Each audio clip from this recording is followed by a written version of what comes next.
Hello friends, நம்ம Redmi note 14 5G அதோட ஒரு தியரிட்டிக்கல் ரிவ்யூ தான் நம்ம பார்க்க போகிறோம்.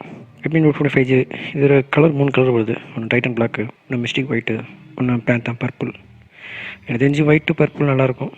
பட்டு பிளாக் அந்தளவுக்கு ஒன்றும் சொல்லிக்கிற மாதிரி ஒன்று இருக்காதுன்னு நினைக்கிறேன். ஒரு ஃபோனோட மெயினான விஷயம் என்ன அப்படின்னு பார்த்தோம்னா அது வந்து ஒரு சிப்செட் ப்ராசஸர் தான். இதில் என்ன ப்ராசஸர் கொடுத்துருக்காங்க? MediaTek 7025 ultra. பட்டு அதாவது MT 7025 அல்ட்ரான்னு கொடுத்துருக்காங்க. ஆனால் MG 7025 அல்ட்ராங்கிற ஒன்று ப்ராசஸர் கிடையாது. 7025 மட்டும்தான் இருக்குது. அல்ட்ராங்கிறது இவங்களாக ஒட்டியிருக்காங்கன்னு நினைக்கிறேன். ஆனால் ஏன்னா அதோட அஃபிஷியல் வெப்சைட்டில் போய் நான் செக் பண்ணேன், 7025 மட்டும்தான் இருக்குது. அல்ட்ரான்னு எக்ஸ்ட்ரா அந்த மாதிரி IPS ஏற்றுன மாதிரிலாம் ப்ராசஸர்கள் கிடையவே கிடையாது. ஸோ மெயினாக ஃபீச்சர்ஸ்க்கு வந்துடும். டிஸ்பிளே எடுத்துட்டோம்னா 6.7 inches டிஸ்பிளே. ரெசல்யூஷன் 2400x1080, அதாவது ஒரு 1000 pixel தான் கொடுத்துருக்காங்க. ரெஃப்ரெஷ் ரேட்டு எப்பவும் கூட எல்லாத்துக்கும் கொடுக்குற மாதிரி 120 ரெஃப்ரெஷ் ரேட் இப்போலாம் கொடுத்துறாங்க நம்ம. அது அப்புறம் HDR10 சப்போர்ட் இருக்குது. PPI 394, நெட்ஸ் வந்து 2100 நெட்ஸ் கொடுத்துருக்காங்க. டிஸ்பிளே நம்ம நார்மலாக எடுத்துட்டோம்னா, அதாவது என்ன சொல்கிறாங்கன்னா ப்ராசஸர் வச்சு டிஸ்பிளே எடுத்து பார்த்தோம்னா, ஸோ அதில் எந்த விதமாக நம்ம மாற்ற முடியாது. ரெண்டும் கிட்டத்தட்ட ஒரே மாதிரி தான் கொடுத்துருக்காங்க. ஸோ ரெண்டும் ஒரே மாதிரி தான் இருக்குது. ஸோ அதனால் டிஸ்பிளே எந்த பிரச்சனை கிடையாது. இப்போ செகண்டாக மெயினாக வந்துடும் நம்ம கேமராவுக்கு வந்துடுவோம். இப்போ கேமராவில் எடுத்துட்டோம்னா நம்ம ப்ராசஸர், அதாவது MT 7025 ப்ராசஸரோட கேமரா எவ்வளோ கொடுத்துருக்காங்க அப்படின்னு பார்த்தா 200 மெகாபிக்சல். அதாவது ப்ராசஸ் கொடுத்துருக்க கேமரா எவ்வளோன்னு பார்த்தா 200 மெகாபிக்சல். ஆனால் அப்படியே நம்ம ஸ்ட்ரைட்டாக நம்ம இங்கே நம்ம மொபைலுக்கு வந்தோம் அப்படின்னா இது எவ்வளோ கொடுத்துருக்காங்க அப்படின்னு பார்த்தா வெறும் 50 மெகாபிக்சல் கேமரா தான். 200 மெகாபிக்சல் கெப்பாசிட்டி இருந்தும் இதில் வந்து வெறும் 50 மெகாபிக்சல் கேமரா மட்டும் தான் கொடுக்கப்பட்டிருக்கு. இதில் இன்னும் நல்ல விஷயம் அப்படின்னா, ஒரே ஒரு நல்ல விஷயம்னா சோனி LVT600 அப்படிங்கிற ஒரு கேமரா சென்சார் தான் கொடுக்கப்பட்டிருக்கு. So camera sensor, but camera Sony கேமரான்னு நினைக்கிறேன். கேமரா சென்சார் மட்டும் சோனி கேமரா சென்சார்னு நினைக்கிறேன். யூஸ் பண்ணி பார்த்தா தெரியும். ஸோ கேமராவில் பார்த்தீங்கன்னா அந்தளவுக்கு ஒன்றும் இல்லை. ஸ்லோ மோஷன்லாம் கொடுத்துருக்கேன். 1080 pixel 30 fps பதில் சொல்கிறாங்க.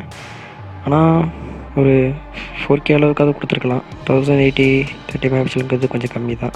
30 fpsங்கிறது கொஞ்சம் கம்மி தான், 1080 இல்லை. ஃப்ரண்ட் கேமரா இருந்தோம்னா 20 மெகாபிக்சல். ஸோ அதில் எந்த பிரச்சனையும் கிடையாது. ஃப்ரண்ட் கேமரா 20 மெகாபிக்சல் 1080 pixel 30 fpsங்கிறது கொஞ்சம் ஒரு கரெக்டான விஷயம் தான் சொல்லுவேன். அவ்வளோக்கு எந்த பிரச்சனையும் கிடையாது. ஏன்னா மினிமம் 20 இருந்தால் தான் நல்லாயிருக்கும். அவ்வளோக்கு அதை கரெக்டாக கொடுத்துருக்காங்க. ஸோ 50 + 20, ஸோ 2 கேமரா சேர்த்தாலும் எனக்கு 70 மெகாபிக்சல் தான் வருது. ப்ராசஸரோட 200 மெகாபிக்சலில் பாதி கூட இன்னும் ரீச் ஆகலை. ஸோ எனக்கு தெரிஞ்சு கேமராவில் கொஞ்சம் சொதப்பி தான் வச்சுருக்காங்க. டிஸ்பிளே மட்டும் தான் நல்லா கொடுத்துருக்காங்க. இப்போ அடுத்தது வந்து ஆடியோக்கு வந்துடும். டெல் ஸ்பீக்கர் ஆடியோ டால்பி கொடுத்துருக்காங்க. ஸோ டால்பி கொஞ்சம் நல்லாயிருக்கும். சவுண்ட் கிளாரிஃபிகேஷன் நல்லாயிருக்கும். Microphones dual side. ஸோ 2 பக்கமும் மைக்ரோஃபோன்ஸ் வந்து 2 பக்கமும் மைக் 2 பக்கம் கொடுத்துருக்காங்க. 2 பக்கமும் ஸ்பீக்கர் இருக்குது. ஸோ எந்த பக்கம் பேசலாம் கேட்கும்.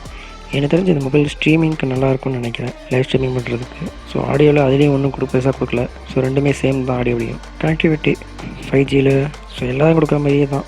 5G எல்லாமே வருது. 2G 3G 4G, அந்த 4Gயில் எல்லா வெர்ஷனும் வருது. Wi-Fi கனெக்டிவிட்டி Wi-Fi 5 கொடுத்துருக்காங்க. ப்ரோட்டோகால் 2.5லேருந்து 5G வரைக்கும் கொடுத்துருக்காங்க.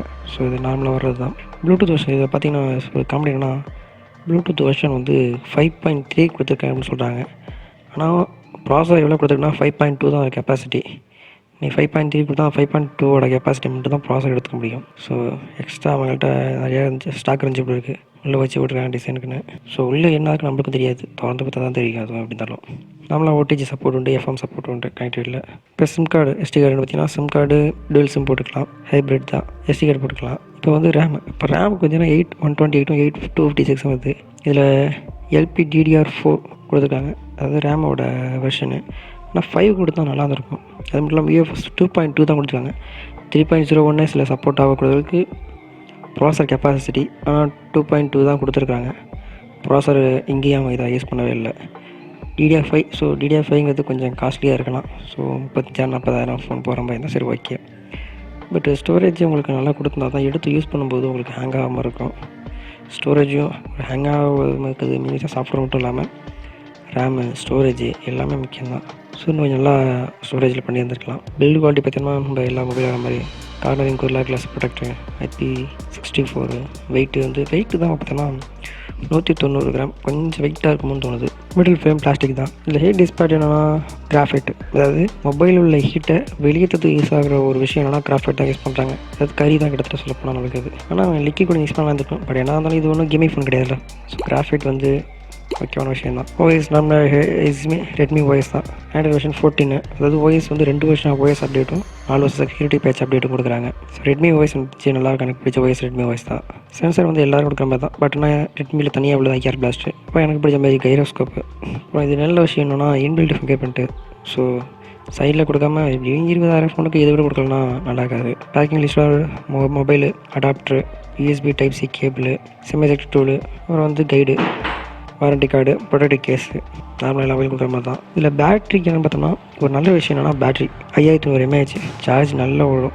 நம்ம நேரம் யூஸ் பண்ணலாம், கிட்டத்தட்ட ஒரு 1.5 நாள் யூஸ் பண்ணலாம். மேக்ஸிமம் சப்போர்ட் வந்து 45 வாட்ஸு, சார்ஜ் 45 வாட்ஸ் கொடுக்குறாங்க. ஸோ நல்ல விஷயம் தான். இந்த ஃபோன் நார்மலாக எதுக்கு யூஸ் ஆகும் பார்த்தீங்கன்னா, உங்களுக்கு நார்மலாக ஒரு ஆஃபீஸ் போகிறவங்க, வேறு வீட்டில் இருக்கிறவங்க லேடிஸ், ஸோ அந்த மாதிரி இதில் ஒர்க் ஆகும். பட் பசங்களுக்கு இது ஒர்க் ஆகுமான்னு கேட்டேன்னா கண்டிப்பாக இது யூஸ்வலாக சொல்லுவேன். 20,000 ஃபோன் வாங்கி பசங்களுக்கு இது சத்தியமாக செட் ஆகாது. ஸோ நார்மலாக சொல்கிறேன். என்ன காரணம்னா இது கேமரா சொன்னால் ஒழுங்கான கேமரா கிடையாது, நார்மலாக தான் கொடுத்துருக்குறாங்க.